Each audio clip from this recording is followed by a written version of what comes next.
So very good evening, everyone.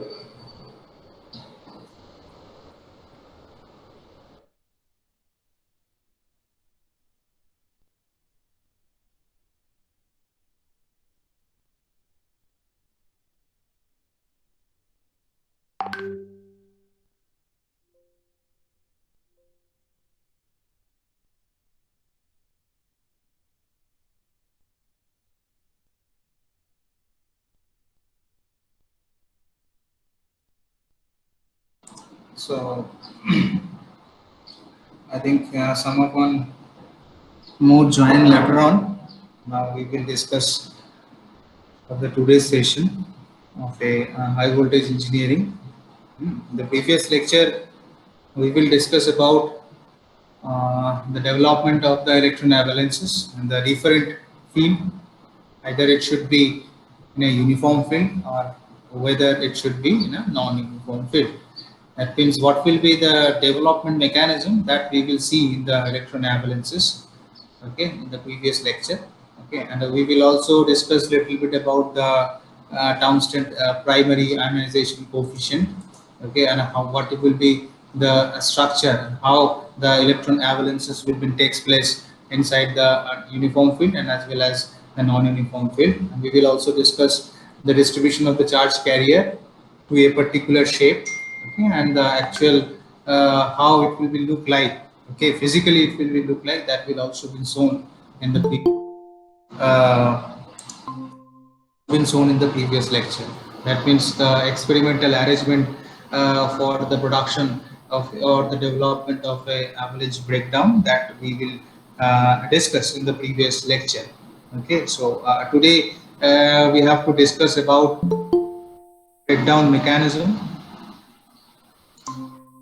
discuss about the different breakdown mechanism, okay, in which mechanism this breakdown will be occurred, and some principle of a Townsend mechanism, okay, okay, how the Townsend theorem will be applied in the particular domain, okay. So in this scenario, okay, so we will also discuss regarding the ionization process, the apparent ionization coefficient, okay, alpha p as a function of E of p, that will also been discussed in the previous lecture, okay. So what will be the gas pressure, okay, whenever the avalanche breakdown will be takes place, that will also been discussed in the today's lecture. We are discuss about the breakdown mechanism, okay, and as well as some little bit about, if the time will be available, then we will discuss about the mechanism behind the Townsend theorem, right? Okay, so we will be directly go to the section where we have to dot the breakdown mechanism. Okay, that means we have discussed about the breakdown of a avalanche discharge, that means Townsend mechanism, and the growth of the condition conduction current, the gaseous dielectrics, as because we are deals with the gaseous dielectrics, okay, so that's why what will be the growth of the conduction current, okay, that we will discuss in the lecture, the gaseous dielectrics and the gaseous dielectrics, okay, and a little bit about the mechanism inside the Townsend theorem, right? So we will be directly go to the section where we have to incorporate it our lecture. Okay. So now we have share my screen so that you are comfortably see what is going on. So Ravi Ranjan Kumar, is my screen is visible? Yes sir, but दिख नहीं रहा कुछ। हाँ, अभी अभी अभी कुछ दिख पा रहे हो? हाँ sir, visible. Okay, fine. Okay, fine. So today we will discuss about our main objective of the particular today's lecture is to we have discussed about the some breakdown with an avalanche discharges, that means the tungsten mechanism, and as well as the growth of the conduction current in the gaseous dielectrics, right? Okay, so mm, so here we will see that we will discuss about the two things. One is a breakdown in the avalanche discharge, okay, which will be known as a Townsend mechanism. This will be known as the Townsend mechanism, and as well as the growth of conduction current in the gaseous dielectrics, as because we are considering the gaseous dielectrics. Okay, so we have three different types of dielectrics. One is gaseous dielectrics, GASEOUS, gaseous dielectric. We have a solid dielectrics. We have a solid dielectric, and we have a liquid dielectrics. Okay, as because we are dealing with the this part also we will discuss in the next part. Okay, so now we are deals with the gaseous dielectrics and what will be the mechanism of a Townsend theorem, that we will discuss due to the gaseous dielectrics, not okay. So one is coming, I think. Rahul, sorry. Okay, so that thing we will discuss. So what is written on this particular breakdown of an avalanche discharge, as we already taught in the previous lecture, that means Townsend mechanism. It will be written that the first point, when the distance d between the two electrodes, because we are using two electrodes, one is a cathode, okay, one is a cathode, another one is a anode. Okay, one is a cathode, another one is an anode. Okay, so whenever the distance d between the two electrodes, if the distance, that will be your d. Okay, so if the distance between the two electrodes in the uniform field will be very much small, that means if the cathode and anode is very much near, so for that case is alpha, that alpha is the coefficient of the tungsten. Okay, tungsten coefficient. Okay, where we can say that alpha is the tungsten coefficient. Okay, so COFFEICINT. Okay, tungsten coefficient, as we know that in the previous lecture, tungsten coefficient. Okay, so if the d will be very small, if d is very small, so due to that alpha, which will be known as the tungsten coefficient, due to the tungsten fast ionization coefficient, which is a function of field intensity. Okay, so in the previous lecture we will discuss that the alpha will be depends upon your field intensity if E is a constant, so for that cases, if E is a constant, then also alpha is constant, right? If E is increased, then alpha will be increased. If E is decreasing, then alpha will be in a decreasing. That means E is actually directly proportional to your alpha. Right. So what is happened when the distance d between the two electrodes, when d will be very much minimum, if a uniform field is very small, then tungsten fast ionization coefficient alpha, which is a function of the field intensity E, may still have a quite a low value. Okay. So so alpha will be have a low value. Alpha have a low value due to the distance will be very small. Okay, so a very low value even in the breakdown of a field intensity. That point is very much important. The second point, what we will show, under this condition, the avalanche space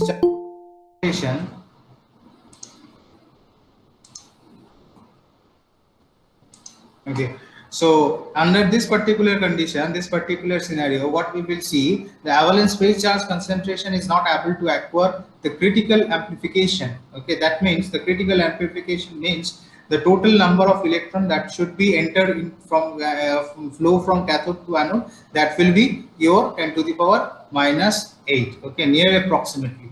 Okay, near approximately 10 to the power minus 8 number of electron that will flow from either from cathode to anode, as because your distance will be very low. Okay, so their critical amplitude of a particular electrodes or oxygen electron concentration will be very much low due to the lower distances. Okay, so due to this particular lower distances, we have a value of alpha will be very much low.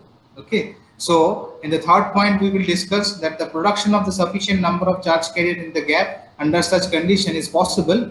Abhi, what happened whenever the electron will be flow from this part to the this part, so what happens, certain breakdown will be takes place and certain gap will be formulated in this particular cathode section. So to reduce this particular sufficient number of charges whenever it will flow from cathode to anode, so यहाँ पे क्या होगा, so there will be the shortage of the particular electron in the cathode section. So for the production of the sufficient number of charge carrier in this particular gap, filling this particular gap under such condition is possible only by the secondary ionization process. Okay, so as we are already told in the lecture that our process will be defined into the two part dielectric process. One is an alpha process, which will be the primary ionization process. Okay, and another one is your beta process, which will be your secondary ionization process. So to recover this particular electrons on this particular cathode, we need this particular beta process to incorporate it. Okay, so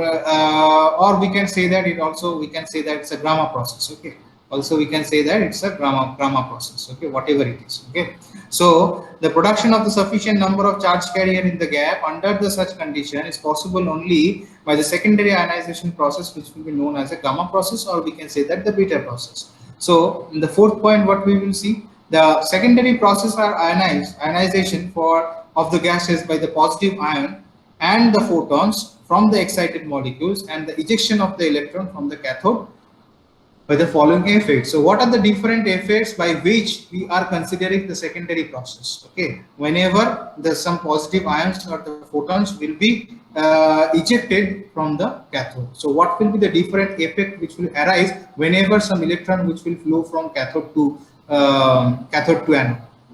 Okay, cathode to anode, and due to some collision, okay, or due to some ejection of the electron from the cathode. Okay, so there will be some three effects which will be takes place due to such condition. Okay, so what will be the effect? One is a positive ion effect. Okay, second one is a photon effect, another one is a metastable effect. Okay, so these three effects which will be very important whenever we have to deal with the breakdown process will be takes place. That will be under the breakdown mechanism takes place under the electron avalanches, right? So these are the three effects which will be takes place inside the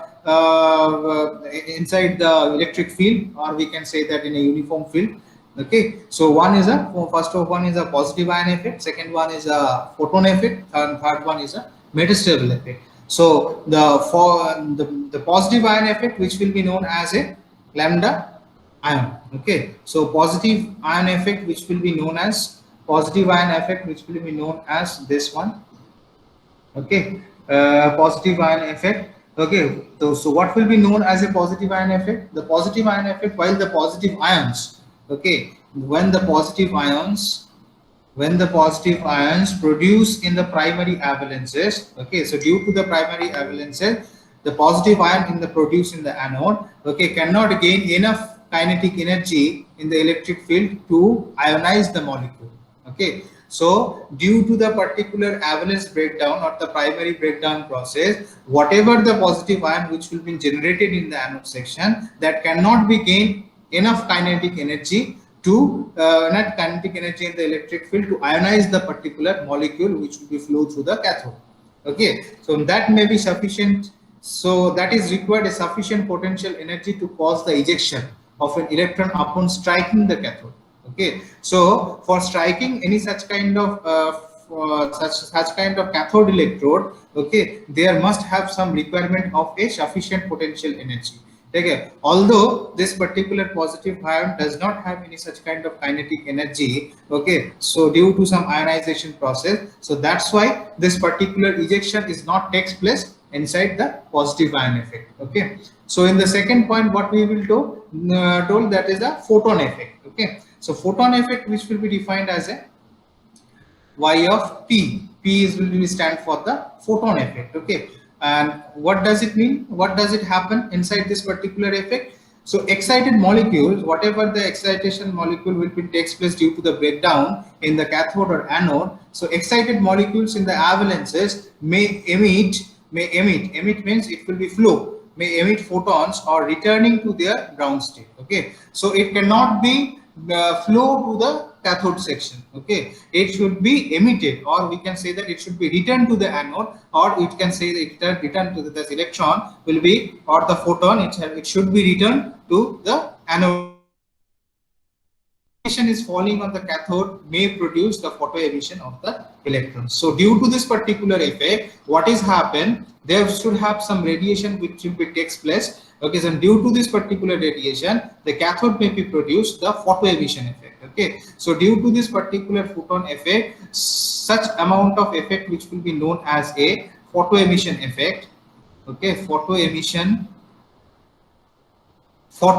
effect which will be takes place due to your photon effect. And why and what is happen inside the photon effect? If due to the particular collision, if the molecule does not have any excitation condition, then what happen, this photon will be returned back to the anode, or return back to its original position, or return back to its ground state, so that when it is due to this particular effect, some radiation will be falling inside the particular anode or cathode, and then cathode may produce the photo emission of the electron.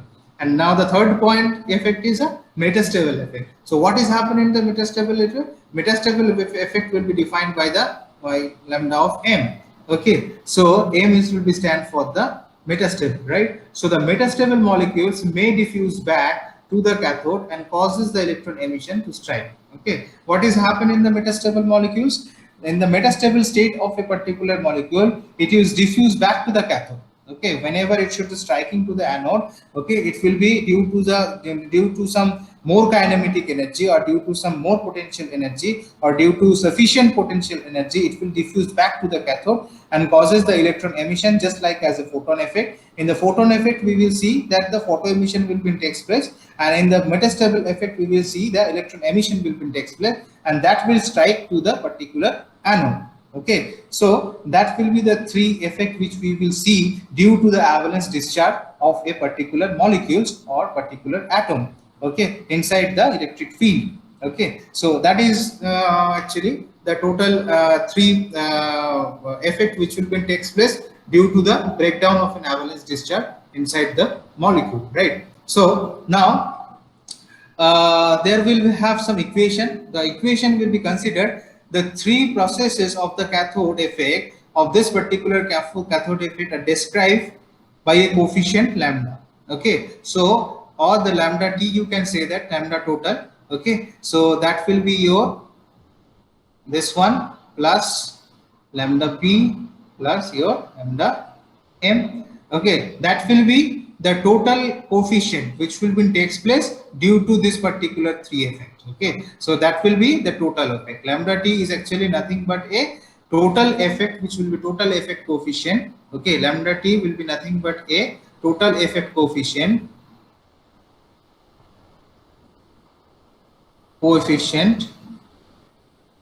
Okay, so due to this particular three effects. So now lambda is known as a Townsend secondary ionization coefficient, where we can say that this particular lambda t will be nothing but a Townsend secondary ionization, where we can say that alpha will be your Townsend primary ionization coefficient, Townsend primary ionization coefficient, and where this one is actually Townsend secondary ionization coefficient, right? So lambda is known as a Townsend secondary ionization coefficient, and it is defined. And how can we define this particular lambda? It will be defined the number of secondary electron on an average produce the cathode per electron generated by the primary process. Okay, that means this particular process or the tungsten secondary primary ionization coefficient, that will be depends upon the what the primary process is, that will depends upon the alpha. Okay, and it is actually nothing but a number of the secondary electron which will be flow to the cathode per electron generated by the primary process, that is per ionization collision in the gap. Okay, so there should have some collision due to the particular flow of electron in the electric field. Okay, and due to this particular electron field, we are considering the alpha process, that means the primary process. Okay, so this secondary process, which will be known as your tungsten secondary ionization coefficient, this secondary process will be depends upon the primary process to ionize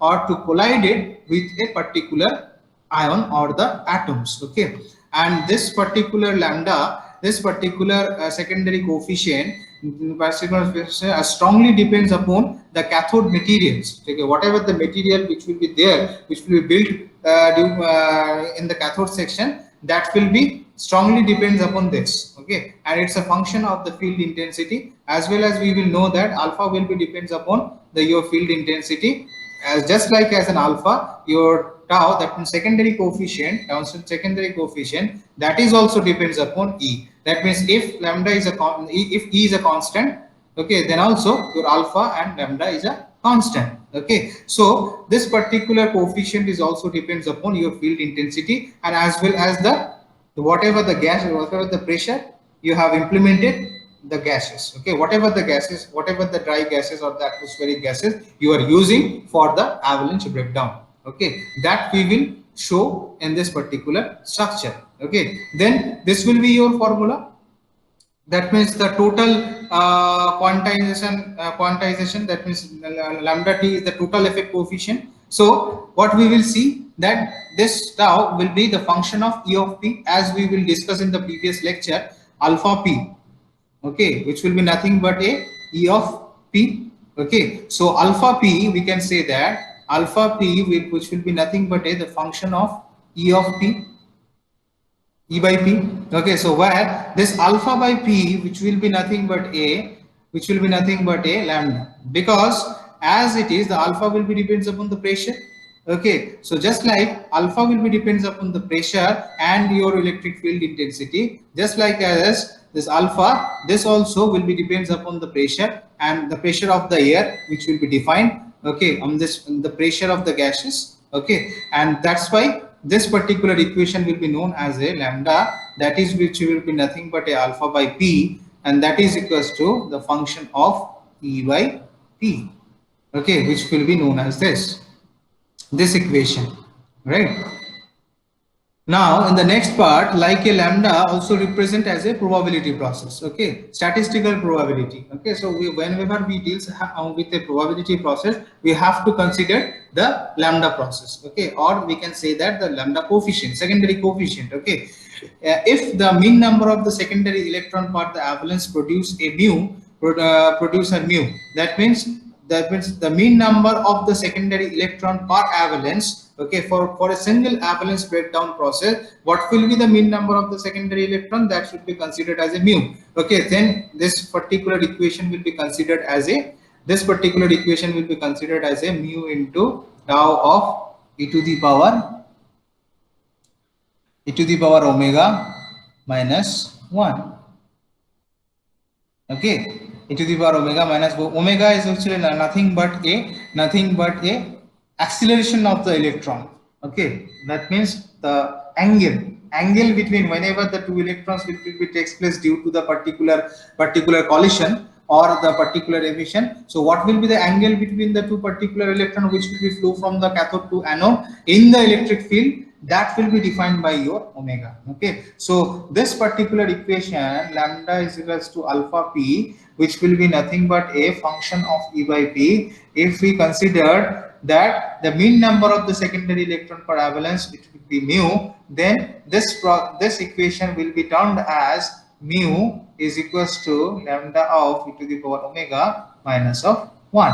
Okay, so what is written? if in the primary electron generate, the process begins with an n0 number of electron. N0 will be nothing but a total number of electron which will be flow from anode to the cathode or cathode to anode. The secondary generation begins with a mu of n0. Okay, so this will be your actually n0, so it will be known as mu of n0, right? Mu of n0 is actually nothing but the total number of electron which will be generated, okay, due to the secondary emission process, okay, due to the secondary ionization process, okay, due to the secondary ionization process, this mu of n0 which will be considered. Okay, so now we will see the average current growth. So due to this particular emission or the collision, okay, so what will be the average current growth with respect to the applied voltage, whatever the voltage you got applied to the particular cathode. Okay, so that we will show in this next figure.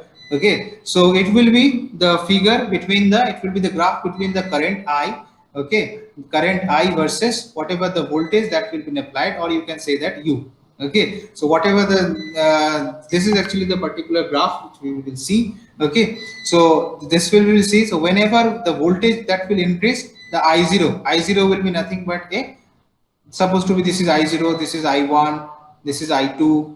Okay, so if the values of, if we increase the values of U1, that will increase the your current in the electric field. Okay, so for that I2 it will be supposed to be this. Okay, suppose U1 dash, so or we can say that supposed to be UA. Okay, for the values of I2, for the values of I2, what will be, suppose this is U of B. Okay, what will be the, for the I2, I3, I4 supposed to be. Okay, and for the I4, what will be the values of your voltage, that is you supposed to be UC. Okay, so for the increasing value of the voltages, okay, your current will be increased. That means voltage is proportional to I. Okay, so whatever the voltage you are applied in the cathode section, depending on that, your current will be increased or the current will be developed. Okay, or we can say that the current growth will be seen on this particular graph. The current, the growth of the current, this is actually the growth of your current profile. Okay, growth of your current profile, where the growth of the current profile, growth of the current profile, growth of your current profile will be defined by the voltages applied, voltage applied to the cathode, that is actually this. Okay, which will be known as I, which will be the total current which will be developed. Okay, so that will your I0 into e to the power alpha d. Okay, where I is actually the total current which will be developed or which will be defined by the particular voltages. Okay, I0 will be the initial value of the current. Okay, and where I0 is actually nothing but a initial increment of current. Okay, initial increment of current profile. Okay, where alpha, which will be known as a tungsten second coefficient, sorry, first coefficient, tungsten fast coefficient, and d will be nothing but a distance between two electrode. Okay, distance between the two electrodes. So this equation is very important. This is actually the current profile due to the voltage applied to the particular cathode, and due to this particular voltages, this particular growth of the particular current profile, that is should show in this particular figure. So this particular figure will be defined as the general conduction current voltage characteristics before the breakdown. Whenever the breakdown, before the breakdown process, what will be your current conduction? Okay, that we will show in this particular process. Okay, or in this particular figure. Okay, so this is also, we can say that the VI characteristics or the VI characteristics of a particular avalanche breakdown process. Okay, or we can say that it's a UI characteristics. Okay, or we can say that it's a UI characteristic. So here it should be written, this particular this is actually the characteristics of a particular graph or the particular voltage current profile. Okay, so in this particular profile, what is written, that that thing we will discuss. Okay, so you keep in mind these things always. Due to this particular current profile, we will finding the values of I. Okay, so that will be depends upon what the voltage you are applying. That will be your initial voltage into e to the power alpha d. That is the equation which is being very important. Okay, for the breakdown, before breakdown. Okay, obviously, because this current profile will be due to the before breakdown. Whenever the breakdown will be takes place, so for that cases, what is happen, then it will be goes some continuous, the current will be goes constant, and then it will be again in a decreasing manner, right? Okay, so that graph we will be show this portion, from this portion to the this portion, that thing which will be we will see in the whenever some breakdown will be takes place in the cathode section, that we will show, okay, in the next figure. Okay, so now what is written in this particular characteristics part? Okay,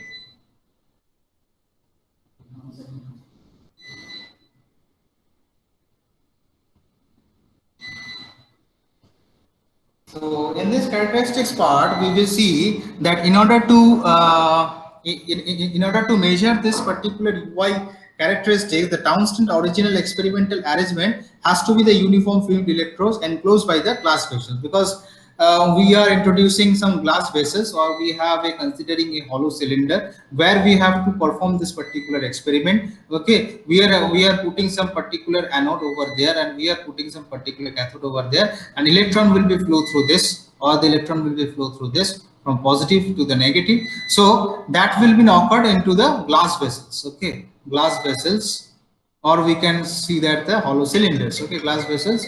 Okay, so the vessels was produced the quasi window for irradiation of the cathode with the ultraviolet lights and to emit the photo electrons. Okay, so that point will be very much important, right? So due to this particular emission, we will be considered as a so for that cases, what will be the values of the voltage? That means whatever the voltage you are applied on the particular part, on this particular part, that means you can say that from this equation we can say that your value u is actually same as your whatever the values of uc.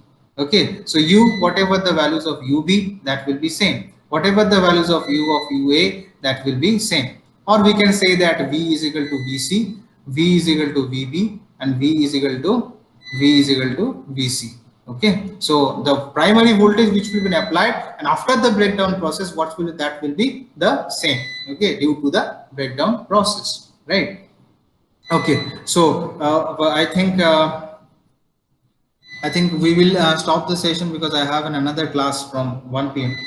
Okay, and the sixth semester. So I will stop the session. We will discuss the in the next classes. Next week we will discuss if the time will be there, because tomorrow is a holiday. Okay, so we do not have any classes. If we have an availability in a Saturday, then I will discuss the latter part.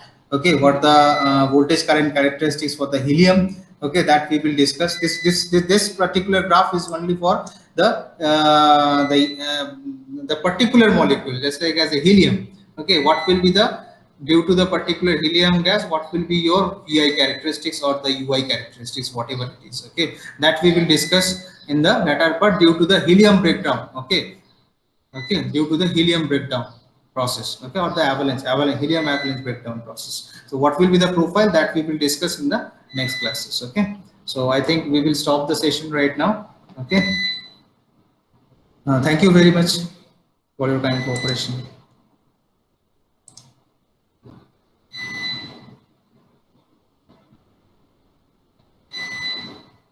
Okay, we will logging out.